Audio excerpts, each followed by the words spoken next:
भगवान श्री कृष्ण के नाम से पहले श्री राधा रानी का नाम क्यों लिया जाता है? आइए जानते हैं इस लीला को। कहते हैं कि जो व्यक्ति श्री राधा रानी का नाम नहीं लेता है, सिर्फ कृष्ण कृष्ण रटता रहता है, वह उसी प्रकार अपना समय नष्ट करता है जैसे कोई रेत पर बैठकर मछली पकड़ने का प्रयास करता है। श्रीमद् भागवत नामक ग्रंथ में उल्लेख मिलता है कि जो भक्त श्री राधा का नाम लेता है, भगवान श्री कृष्ण सिर्फ उसी की पुकार सुनते हैं।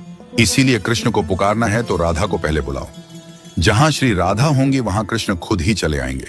पुराणों के अनुसार भगवान श्री कृष्ण स्वयं कहते हैं कि राधा उनकी आत्मा है, वह राधा में और राधा उनमें बसती है। श्री कृष्ण को पसंद है कि लोग भले ही उनका नाम नहीं लें, लेकिन श्री राधा का नाम जपते रहें। इस नाम को सुनकर भगवान श्री कृष्ण अति प्रसन्न हो जाते हैं। इस संदर्भ में कथा है कि व्यास मुनि के पुत्र श्री शुकदेव जी तोता बनकर श्री राधा के महल में रहने लगे। शुकदेव जी हमेशा राधा राधा रटा करते थे।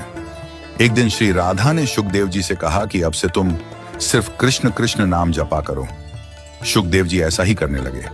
इन्हें देखकर दूसरे तोता भी कृष्ण कृष्ण बोलने लगे।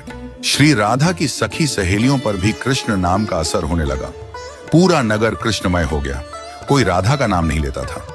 एक दिन श्री कृष्ण उदास भाव से श्री राधा से मिलने जा रहे थे। श्री राधा जी कृष्ण की प्रतीक्षा कर रही थी। तभी नारद जी बीच आ गए। श्री कृष्ण के उदास चेहरे को देखकर नारद जी ने पूछा कि प्रभु आप उदास क्यों हैं? श्री कृष्ण कहने लगे कि राधा ने सभी को कृष्ण नाम रटना सिखा दिया है। कोई राधा नहीं कहता, जबकि मुझे राधा नाम सुनकर प्रसन्नता होती है। श्री कृष्ण के ऐसे वचन सुनकर श्री राधा की आंखें भर आईं। महल लौटकर श्री राधा ने शुकदेव जी से कहा कि अब से आप राधा राधा ही जपा कीजिए।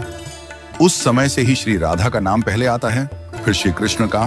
क्या आपको पता है कि भगवान श्री कृष्ण ने अपनी कन्नी उंगली पर ही गोवर्धन पर्वत को क्यों उठाया था? जब भगवान श्री कृष्ण गोकुल वासियों को इंद्रदेव के प्रकोप से बचाने के लिए गोवर्धन पर्वत उठाने वाले थे, तो उन्होंने अपनी उंगलियों से पूछा कि वे किस पर पर्वत को उठाएं। सबसे पहले अंगूठा बोला, मैं नर हूं। बाकी उंगलियां तो स्त्रियां हैं, अतः आप पर्वत मुझ पर ही उठाएं। फिर तर्जनी बोली, किसी को यदि चुप कराना हो या कोई संकेत करना होता है तो मैं ही काम आती हूं, इसलिए आप केवल मुझ पर ही पर्वत उठाएं।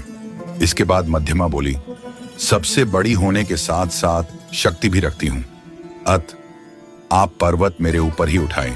फिर अनामिका बोली, सभी पवित्र कार्य मेरे द्वारा ही संपन्न होते हैं।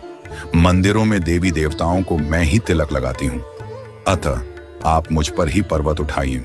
अब भगवान ने सबसे छोटी उंगली कनिष्ठा की ओर देखा